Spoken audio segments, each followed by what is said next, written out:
les tests ELISA, comme vous l'avez compris, passent à côté du diagnostic, quel que soit le test.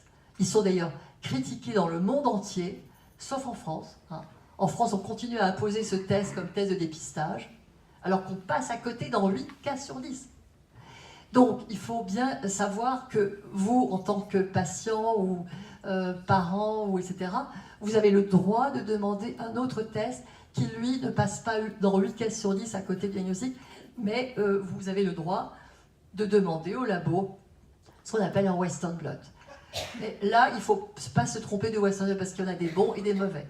Alors, figurez-vous que le Western blot utilisé par le Centre national de référence des borrélias de Strasbourg n'est pas un bon Western blot parce qu'il n'utilise qu'une souche de borrélie. Alors que chez nous, il y en a au moins 5 qui sévissent et on n'a pas forcément l'une ou l'autre, on en a... bon, bref. Toujours est-il que le Western blot maison du Centre national de référence n'est pas un bon test. Et d'ailleurs, tout récemment, ils ont été obligés de l'abandonner.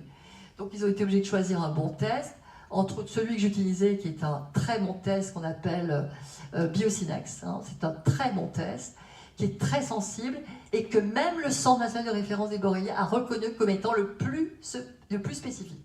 Ça veut dire quoi? Ça veut dire que quand vous avez un test Western blot Biocinex positif, il ne peut pas y avoir de faux positif. Ça veut dire que c'est effectivement, on est en présence d'une borréliose qui vous touche et qui est peut-être la cause de vos symptômes.